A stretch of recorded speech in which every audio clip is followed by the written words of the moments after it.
Let me say a special good evening to former Commissioner of Police and political leader of the National Transformation Alliance, Gary Griffith. It's a pleasure to always have you. Pleasant good evening, sir. Hi, good evening. Always a pleasure to be on. No, Mr. Griffith, here's where things get a little confusing. I mean, we're talking about national security. We're talking about a continuance of criminal activity into 2023, and some has even intensified. We basically have more murders than we have so far for the new year. And one would think that, rather than trying to reinvent the wheel, you left a system that was working, it was efficient. Then what is the benefit when so many people are crying out for protection? What is the benefit of discrediting you and all that you implemented while you were there? What's the benefit? Well, there's always going to be good versus evil, and that is what this is all about. When I decided to clean up this country as the Commissioner of Police, I was told by many, even religious organizations, individuals came to me and told me that I'm going to step on tools, and it is going to affect many persons, and not just those who have their pants hanging below their waist, what you call the gangsters. We're speaking of persons in shirt and tie who hold very prominent positions in this country, because crime is big business. I was stepping on towards a multi-billion-dollar enterprise, and obviously that will affect them. But and not just outside of the police service, but within the police service, because we were aware of for decades of the reports of police officers being involved in corrupt activity with blackmailing persons for firearms. I did several things to put an end to it, things that I was doing to stop overtime corruption of over $200 million per annum, police officers involved in protecting gangs. So both inside and outside the police service, I was going to step on big tools, and because of that, they did what they had to do. They had the accessibility to do what was required, and it is still continuing, because there's a desperate attempt by many that if I return, what I'm going to do is to put an end to this trade of these individuals once and for all. So basically you were a hindrance to those who wanted to pursue their criminal activity. But after all of that assessment, the fact that you were able to pinpoint the core of these problems, we're now hearing from the administration that there's going to be consultation. And I mean, of course, while that is happening, the grass is growing and people, citizens, are dying. I mean, what needs to be consulted upon at this time? Should it be just to go full steam ahead with some of the programs, get it going? What more conversation do we need at a time when action seems to be the call for many? Conversation is always the perfect avenue for politicians. When it is that you have failed, you're unable to provide the citizens with their most fundamental right of safety and security, you then turn to, let's talk, let's have consultation. And this is a very powerful tool used by them. We recall the same thing happened with Patrick Manning when he appointed Ken Gordon, and he said, look, they didn't know what to do. They did not have a clue. They were failing miserably. And then Ken Gordon came with this brilliant idea to say, crime begins with me. Remember the CRIM with capital M-E. And so what it is a regurgitation of that attempt. So what is going to happen, lots of consultation, and then you're going to hear the reason for crime is because of society, it's because of parents, it's because of the community, and all sorts of different things. So then what the government is trying to do now is to say that we are all responsible for crime. It is our responsibility. It is not us as the government alone, which is really a cop-out. Just a year ago, just 1 year ago, crime was the number 4 concern behind health, education, and the economy. Just a year ago, we were seeing the highest reduction in every violent crime. It was working. We cracked it. We nailed it. And when one of the criminologists speak about COVID, in early 2020, there was no COVID. If you recall the last carnival in this country, it was the safest carnival ever. There was not one violent crime. That was before COVID. So it showed that we had cracked it. The country started feeling safe and we were getting there. Some people said that I made it look too easy. That type of Hancock model and then after I left, then persons started realizing, oh, so it really wasn't that easy after all. It was an automatic mode. It took a lot of work, a lot of systems we had to put in place. So that is what they are doing now. Is because the persons who they would like to be able to be in charge of national security, be it ministers of national security, commissioners of police, they have been weighed, measured, and found wanting. So what they're going to do now is that, look, we do not want the person who has the ability. So what we have to do is to try to have these consultations and then blame society.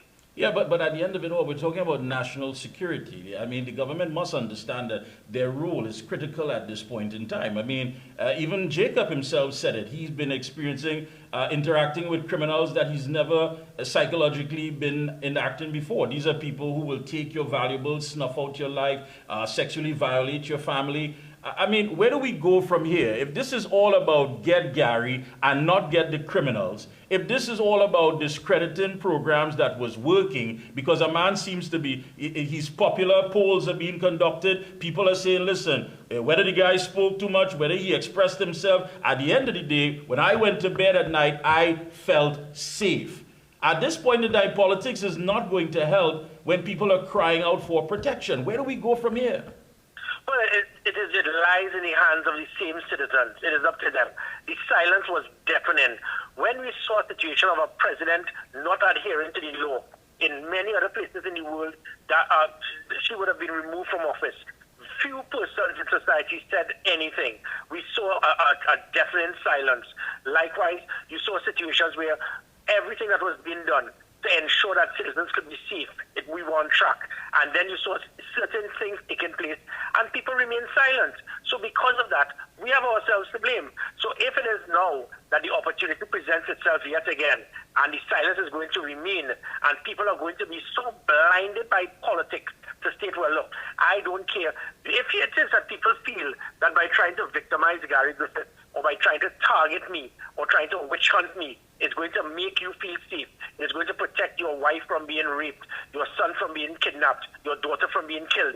If you feel that the politics that you have to defend a political leader or a party blindly at the expense of your family, your assets, or your lives, well, that says a lot where our society has reached. We have become so politicized, we become blinded to the fact that we will admit and agree for the wrong thing to be done, even if it might cost us or our family their lives. Yeah, but Mr. Griffith, now, let's look at it from this perspective. Someone from the outside looking in. The citizens understand the technology that is available. There's advanced technology, but then there's so many different ways, manual ways that you could go about obtaining information. A manifest always accompanies a shipment. It lays out the individual, the address. Then why is it so difficult for ammunition, guns and ammunition, to come into this country, shipped to certain warehouses, and no one is held accountable? Well, you know, it just so happens that at 8 p.m., in about a few minutes, I will actually go in live on the main station in Grenada with the present Commissioner of Police in Grenada and a few others to deal with this same matter, not just in Trinidad and Tobago, but the Caribbean. And it is the same way I was able to crack the system to try to peg back criminals, provide a deterrent. The same can be done as it pertains to illegal weapons entering the country.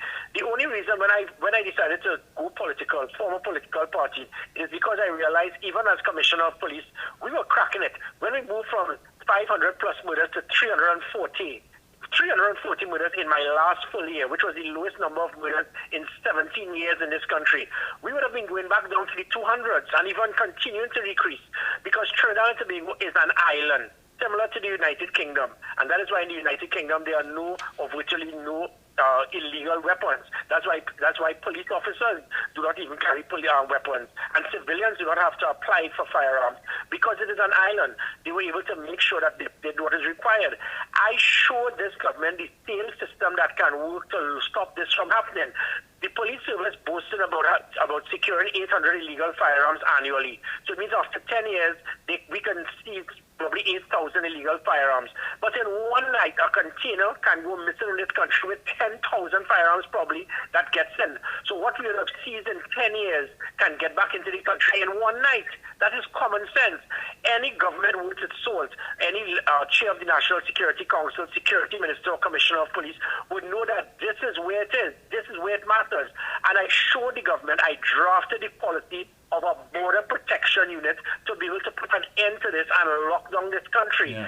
To the point where I even got scanners for vehicles that could go and scan containers to prevent and pinpoint the illegal weapons.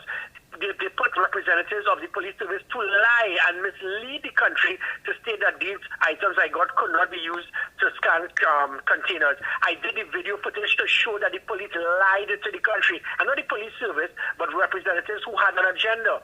That is to show when I speak about crime being big business. We have systems, we have the technology, we have the tools, we have what we are lacking is the political will to lock down this country to prevent illegal weapons from entering. And when that happens, then we can start seeing a massive reduction in violent crime. Because almost 100% of all murders committed by firearms in the last 5 years have been by illegal firearms. Yet, Mr. Jacob spend more time, more resources, more police officers looking to look after us investigating legal firearms than illegal firearms.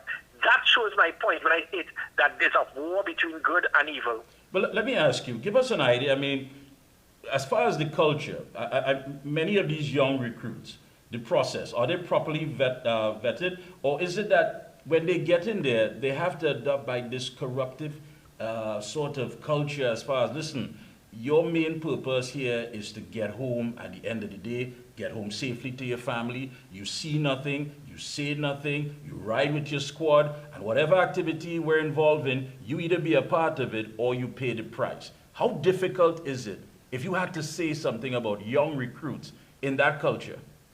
Not at all. Almost every single person who joins the police service, they join with a really honest reason and opinion that, listen, I am doing this because I want to be a police officer. I want to serve the country. And that says a lot. But what happens is, unfortunately, as it has happened with everything else in the world, if just like crime being a product of opportunity, if young men and women who become police officers start realizing it's easy for me to use this uniform to get an extra buck, to get easy access for certain things that I can get because I may not be able to afford as a police constable, I will get into there. And yes, there will be persons who may be different. But I am speaking about a very small percentage. It is a very small percentage of corrupt police officers. But you will have prison officers, members in the private sector, politicians. So you will always have a small element of questionable characters that get into systems. What I started doing was making sure that we can put a squeeze on them and provide and prevent that product of opportunity for them by putting deterrents, putting systems in place. So, for example, when there was this massive corruption of overtime, and we are speaking about, as I said, I moved it from $360 million to $120 million per annum, over $200 million in overtime corruption. But lo and behold, this government, Mr. Jacob, none of them wanted to have an audit or a proper investigation into the corruption of overtime. That is the point. So there are certain things, when you put systems in place, you make life difficult. It makes it difficult for the police officers to be corrupt. It is that when I was doing polygraph testing, doing drug testing, using covert operators that was never there before, putting systems to prevent police officers, and as it pertains to firearm licenses. For decades, we got reports that police officers in stations, they were preventing persons from getting firearms because they were holding them to ransom. And that is what I did. What I did was to ensure when you had 50,000 persons waiting on firearms and making it difficult for them to get, that is what caused the corruption. By me opening it up and making it known that if you have the requirements, you have what is required, then you will be eligible to it. It now removes the possibility of you being forced to pay money to a police officer because you're not making it accessible. It is as ridiculous as stating, so for example, if I am a chief immigration officer and it's taken usually 6 months to get a passport, I have not made it that you can get it in 24 hours. You're going to say that the commissioner, that the chief immigration officer is corrupt because he is able to fast track and get the job done. Because of my competence, because of me getting the job done, it hurt many people because it stopped a lot of illegal activities, especially within the police service. So some of them who were involved wanted me out. So when you put those systems in place, it makes it difficult for the rogue elements. And finally, what I started doing was pushing a system to lift morale and motivation, make police officers have a sense of pride in their uniform, a pride in them. And because of that, it caused many of them to start performing in a way that caused citizens to start feeling comfortable, which is why public trust and confidence in the police went from 14% to 55%. And that is what you do to transform the police service and to minimize the problems of rogue elements in that service. And one would definitely think so. I mean, but the fact of the matter is that you personally, you made it quite clear. Listen, I'm no longer in that position. I don't function in that capacity. I'm leader of a political party. But you did reach out to Mr. Jacob and said, listen, you could correspond with me. We could correspond. If you need ideas, you could bounce things off of me. I can tell you. Said, but there was a lack of, I don't know how to put it. Again, people on the outside are trying to figure out this is national security. And one would think that you would take help from wherever it comes from, regardless of whether you like the individual or not. Did we suffer at the end of it all because of these figures that we saw last year, based on the fact of lack of social-political maturity and people just not understanding their real purpose and role of their jobs? No, definitely. Pettiness, small-mindedness has played a very big part. When you have someone who is an acting commissioner of police and decides to block the previous substantive commissioner of police because of whatever agenda you had, the man, like a little child, decided to block me from communicating with him. I had a system that worked. You will think, if it is that I took over as commissioner of police and the person before me was doing a good job or had good ideas, why would I block him off? Why would I block calls from him? That is, Jacobs was a little boy. That was as immature as you could get. It showed his lack of leadership, his lack of maturity, and that played a big part. So he spent his full time. He's going to be remembered that everything, that all that he did in his 15 months as acting commissioner of police was to shut down, dismantle, remove, discredit, or fire persons who were instrumental in ensuring Trinidad and Tobago had the biggest turnaround in crime in over 20 years. That is what he's going to be remembered for. And then have the audacity to tell Ola Christopher, please don't shut down the things that of what I have, because I lead a foundation. A foundation for what? It was the highest spike in crime in the history of Trinidad and Tobago under your tenure. And you inherited the highest reduction in crime under your tenure.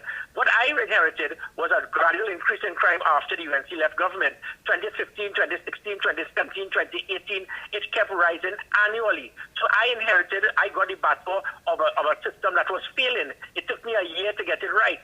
He inherited and took over the battle from the highest the reduction in crime in decades.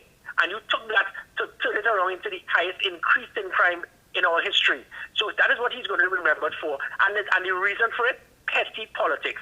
I don't have to like you. I don't need to be a friend. But if it is that I see that you can assist me in getting my job done, I intend to work with you. Yeah, and one would think so, Mr. Griffith, especially something as important and critical as national security. Last question to you. I mean, where do we go from here? I mean, it was 600 plus. Again, we've had more murders than we've had so far for days of the new year, and it doesn't seem as though things are going to let up. Where are we going from here? Well, it really remains in the, I did the first step, which was for me to have reapplied as Commissioner of Police. The second step is for the Police Service Commission to do their job. In 2018, I had no police experience, and I got the highest number of points of all those who applied for Commissioner of Police.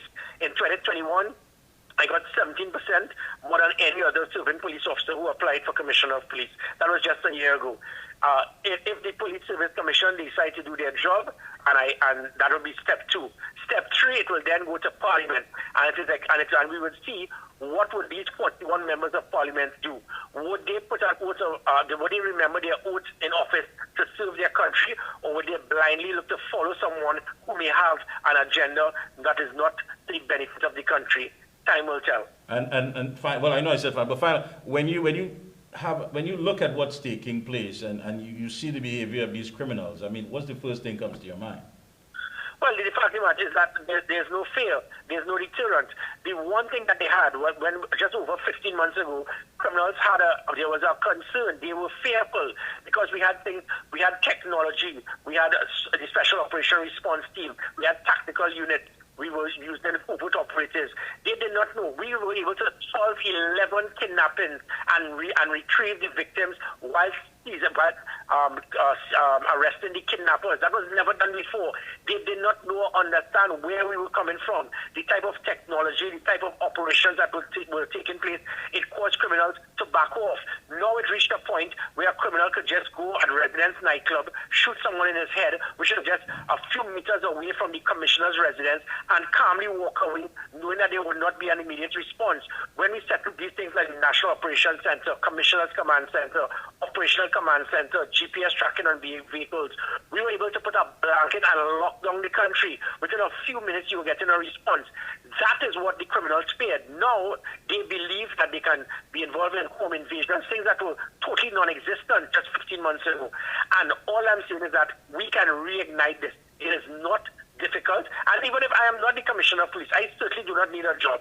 They were forcing their threats to me and my family. It sent me to the hospital on a few occasions. So it's not that I need a walk. What I do need is whoever is appointed to have the common sense to understand that all you need to do is to look what was happening a few months ago, reignite it, and the country can be much safer than it is now.